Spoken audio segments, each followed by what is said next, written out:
Qui a passé une bonne semaine, même si c'est pas fini, qui passe une bonne semaine? Qui a reçu? Qui a reçu? Qui a béni? Ok. Qui a été béni? Ah, merci. Oh, il y a une hésitation pendant un moment. Qui a été béni? Amen. Et qui as-tu béni? Qui as-tu béni? Je sais que on pourrait se dire, ben, ma bénédiction elle n'est pas terrible, ou je ne peux pas tellement apporter, je ne peux pas tellement faire du bien autour de moi. Mais en fait, c'est un mensonge. Parce qu'on croit qu'on est insignifiant. On croit que ben, c'est pas important ce qu'on fait. On pense que ça n'a pas d'impact dans la vie des gens, mais ça a un impact. On est d'accord?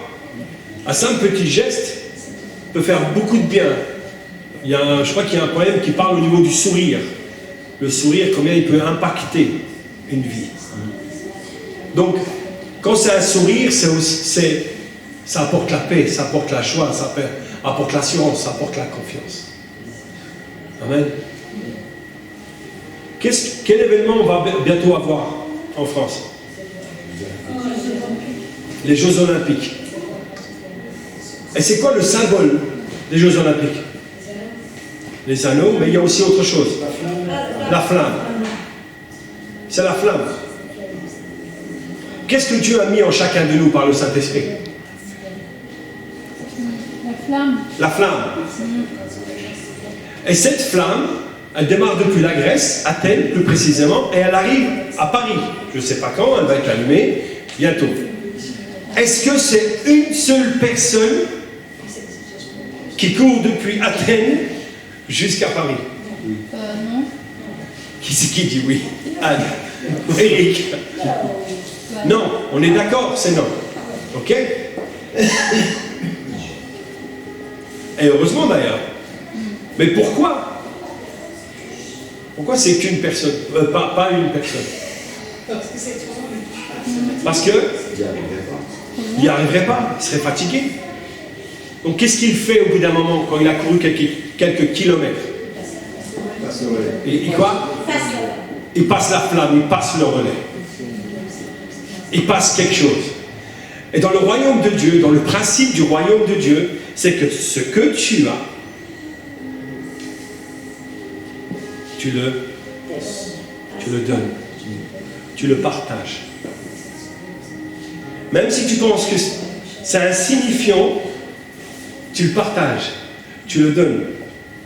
Ici, j'ai des enveloppes, il n'y a pas de sous. Tout de suite. Et il y a des graines de senvé, graines de moutarde dedans. Chaque enveloppe ici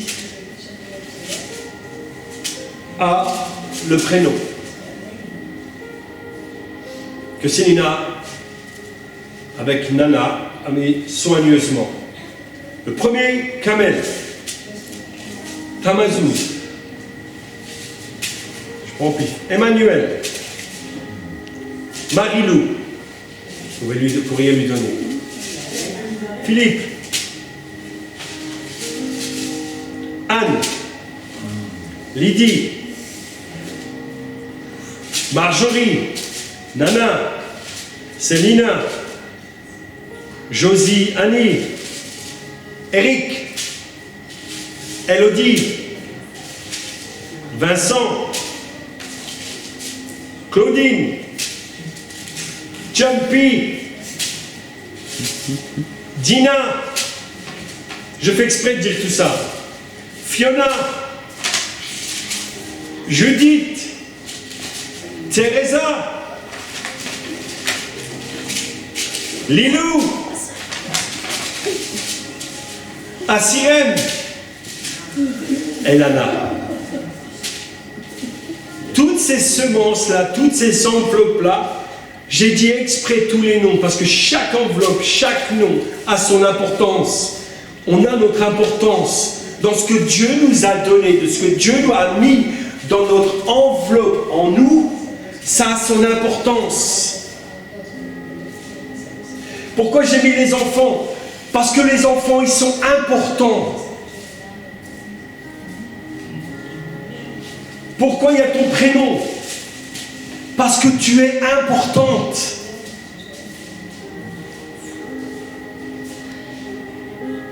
On aime recevoir des chèques à notre nom. Et ce chèque-là, on va le mettre à la banque. Et on est content. Là, il y a un dépôt, là. Avec les semences que Dieu a mis cette semaine.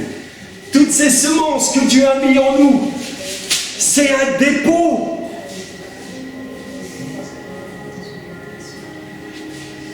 C'est un dépôt. Ça doit pousser. Ça doit pousser, ça doit pousser, ça doit grandir en nous.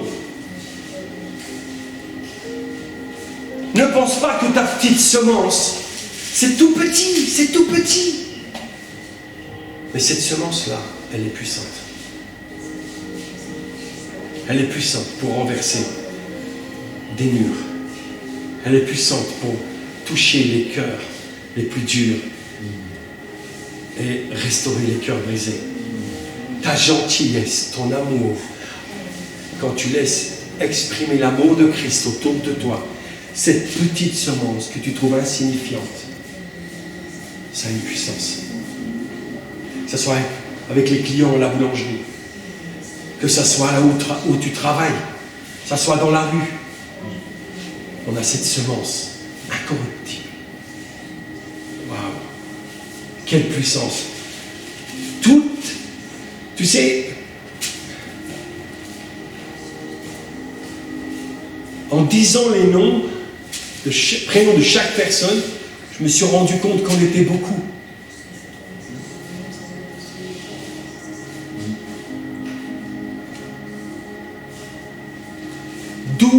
Disciples. 12 disciples. 12 hommes.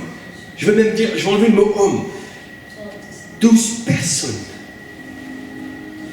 12 personnes. 12 semences que Jésus a appelées par leur prénom.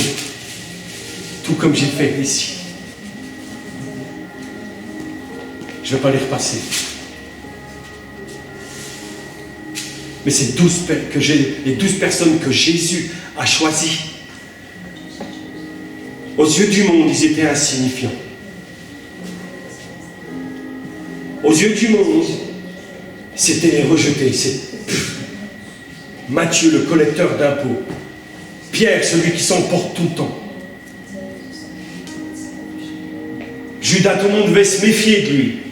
Mais il était là, avec eux. 12 personnes ont changé la terre entière. Grâce à ces 12 personnes, notre vie a été changée.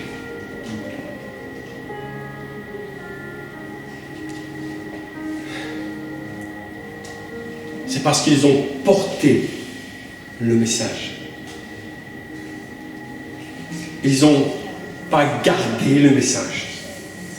Ils l'ont porté et ils l'ont partagé et ils l'ont donné.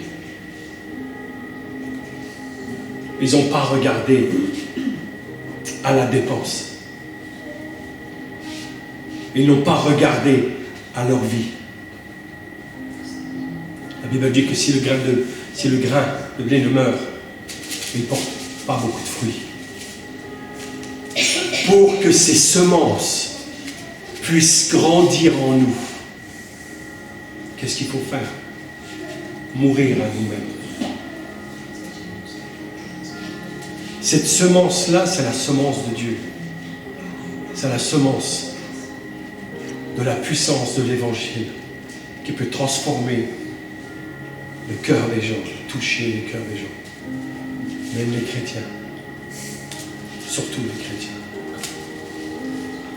Tu sais que de temps en temps, il faut évangéliser les chrétiens. Il faut leur rappeler que Jésus est vivant. Parce que cette semence, elle a été enfouie. Cette semence a été enfouie par plusieurs raisons sûrement. Minimise pas les personnes autour de toi. Ne méprise pas les personnes autour de toi. Méprise pas la semence qui est en Marjorie. Méprise pas la semence qui est en Lilou. Méprise pas la semence qui est en Judith. Méprise pas la semence qui est en Claudine. Méprise pas la semence qui est en Élodie. Méprise pas la semence qui est en... J'ai toujours du mal. Fiona, merci. Sophia, j'allais t'appeler. Fiona. Méprise pas la semence dans le cœur de la sirène. Arrosons-la tous les jours. Cette semence, la petite Dina. Prenons soin des uns des autres. C'est ce que la Bible dit. Prenez soin des uns des autres. Ça veut dire aussi prendre soin de la semence que Dieu a mis dans nos cœurs pour que ça grandisse, pour que ça change, pour que quoi aussi? Pour que ça porte du fruit. Pour que quoi? Ça porte du fruit. Et le fruit de l'esprit, c'est quoi? La paix, la joie, l'amour, la bienveillance, la maîtrise de soi. Quoi d'autre? Patience. La patience. La joie. La joie. La patience. Comment ça nous parle? La joie. Tu sais qu'une semence, n'importe quelle semence, elle n'est pas frustrée pour grandir. Parce que la semence sous terre, elle sait ce qu'il faut faire. Grandir.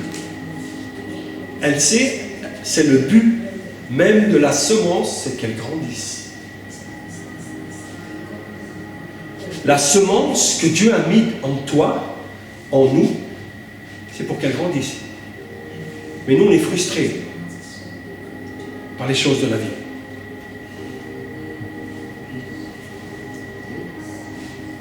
Qu'on apprenne à ne plus être frustré. Comme a dit Eric, la patience fait partie du fruit. Et la patience fait partie du fruit qu'on doit avoir envers nous et envers les autres, dans l'église et en dehors de l'église. Un jour au travail, quand j'étais en Angleterre, il y en a un, il me parlait mal. Tout le temps mal. Il était grognon et il me parlait mal. Un jour, ça m'a fatigué. Je suis parti, j'ai quitté le bureau, je suis allé boire un café. Il est venu me voir et il m'a dit « Viens ici », comme si j'étais un chien. Et moi, j'étais debout, en train de boire mon café, je l'ai regardé et j'ai dit « Non, je viens pas ». Et il m'attendait. Puis je l'ai laissé. Il est parti. L'histoire courte, c'est qu'un soir, je l'ai vu partir pas content du tout. Pas avec moi, ok? Et mon cœur, je n'aimais pas le voir comme ça. Parce qu'en fait, comme a dit Anne, c'est des souffrances qu'ils ont. Et il faut qu'on élargisse notre cœur pour qu'on comprenne la personne. Et je l'ai appelé. Je l'ai appelé, je lui ai dit Hi Dave, je lui ai dit salut Dave, je lui ai dit comment ça va. Je lui ai dit écoute, j'ai senti que tu es parti, tu n'étais pas forcément, tu n'étais pas content du tout. Et il m'a dit oui, je lui ai dit c'est moi. Est-ce que c'est moi? Et il m'a dit non, c'est pas toi. Je vais vous dire quelque chose, à partir de ce moment-là, il a changé avec moi. Vous savez pourquoi? Au lieu de le juger, comme tu as dit, mon cœur s'élargit, pousse gentiment pour que l'expression de l'amour et la compassion que Dieu a mis en nous. Vous voyez ce que je veux dire? Que Dieu a mis en nous. Pas que j'ai, que Dieu a mis en nous. Il demande qu'une chose, c'est élargir. Je veux élargir les choses. Et il a élargi ça. Ça a permis qu'il change.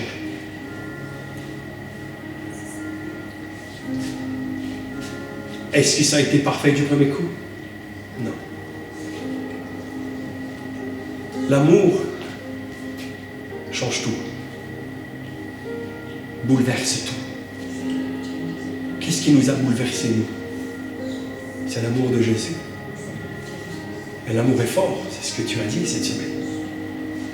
L'amour est patient. Mais beaucoup de gens pensent qu'il faut que ce soit cette patience tout de suite. Moi, j'appelle ça la génération micro-ondes. Ah, c'est prêt. Ouais. Tu vois, tu mets ça 2 minutes, tu veux que ça soit tout de suite. Alors, qui est passé par là? On veut que ça soit tout maintenant.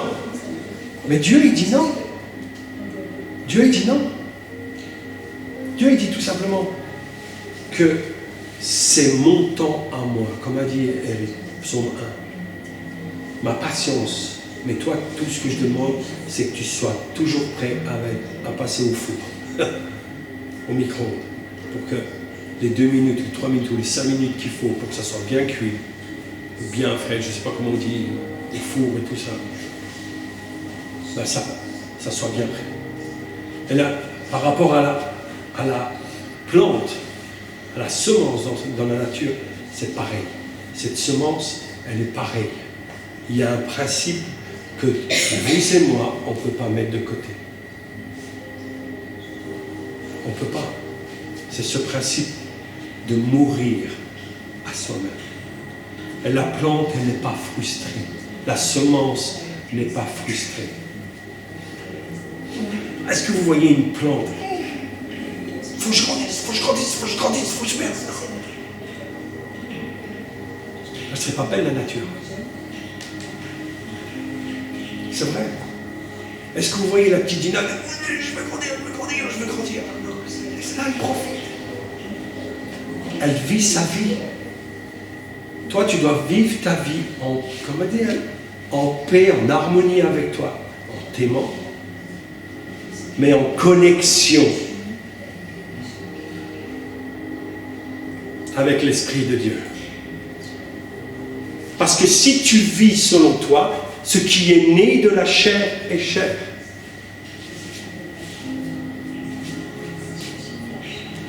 Mais ce qui est né de l'esprit est esprit. Donc ça change, ça grandit. La chair, qu'est-ce qu'elle va faire? Elle va se bouffer entre elle.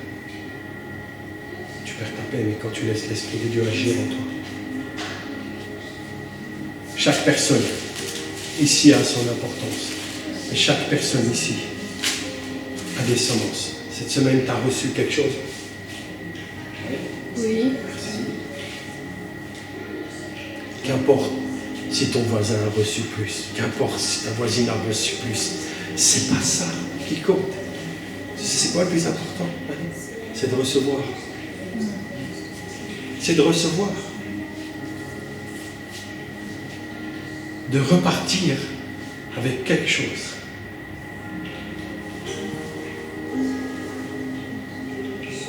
De repartir avec la semence de Dieu, ce que Dieu a mis en toi. C'est pas, oh, j'ai passé un super moment, ça a été top. Oui. Mais Dieu veut qu'on reparte avec quelque chose.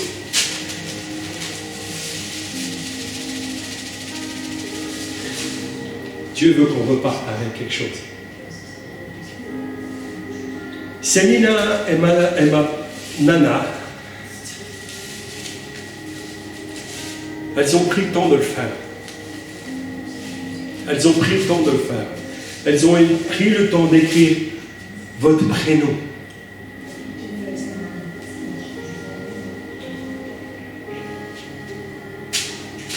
Elles n'ont pas dit « Oh, ça c'est pour... je me suis trompé. Oh, c'était pour Elodie. Oh, mince, je me suis trompé. C'était pour Kamel. Oh là là, non, mince, il faut que je recommence. » Non. Quand Dieu met les semences en chacun de nous, il ne se trompe pas. Vous voyez ce que je veux dire? Oui. Il ne se trompe pas. Il ne s'est pas trompé. avec la semence qu'il a mis en toi. Il ne s'est pas trompé. C'est nous qui questionnons la semence. C'est nous qui questionnons Dieu. T'es sûr que tu t'es pas trompé? Dieu ne se trompe jamais. Notre cœur, c'est comme une terre, la Bible dit. Et dans cette terre, il y a plein de mauvaises choses qui grandissent, qui poussent là-dedans. Mais malgré tout ça, il y a la semence de Dieu qui vient. Et cette semence, elle ne veut pas mourir. Donc toi et moi, nous tous ici, on a une responsabilité qu'elle ne meure pas, cette semence. Qu'elle ne meure pas. L'appel que Dieu a pour toi ne doit pas mourir, doit vivre, même se battre par moments.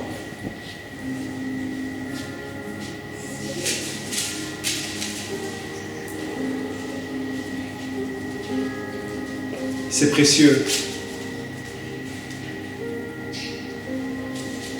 Un moissonneur, un agriculteur, pardon, quand on lui dit que tu n'as rien que 10 graines de maïs,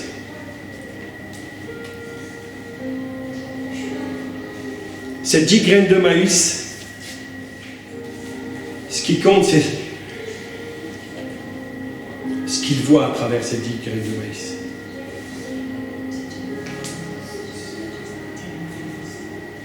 Ce que tu as en toi, ce que Dieu a mis en toi, la semence, ça va dépendre de comment toi tu la vois, ce que tu comptes faire à travers. L'agriculteur, il va prendre ses 10 grains de maïs. Il a le choix. Il a le choix. Ces 10 grains de maïs, soit il les jette, il se décourage, il dit de toute manière, j'en voulais pas 10, j'en voulais 1000. Au moins j'aurais pu avoir quelque chose. J'aurais pu avoir une meilleure récolte qu'avec ces 10 grains de maïs. Mais les 10, l'agriculteur, vous savez quoi? Il a la foi. Il a la foi. L'agriculteur, il va prendre les 10, il va les planter.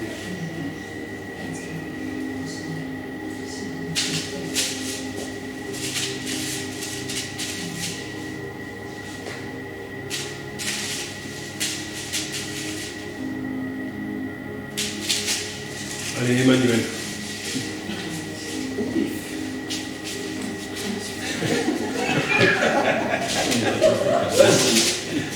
Les semences, c'est le choix de Manu. C'est son choix. Pas devant moi, hein. Pas devant les hommes, mais devant Dieu.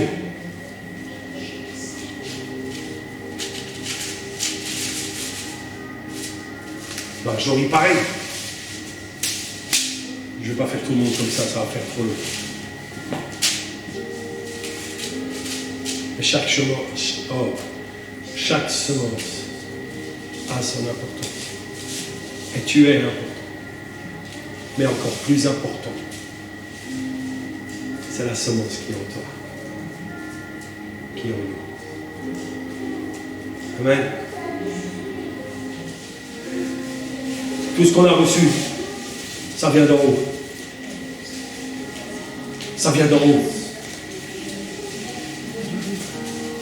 Et moi, j'aimerais encourager, vraiment vous encourager, je sens vraiment que c'est vraiment Dieu qui encourage dans ce sens-là. C'est que de semer et de prendre soin de ces graines. Pas les mettre dans un placard ou allez, c'est bon, merci. Ou même, tu peux les mettre dans ta Bible. C'est ce que je vais faire. Je vais les laisser pas mal. Avec le dessin de Nana.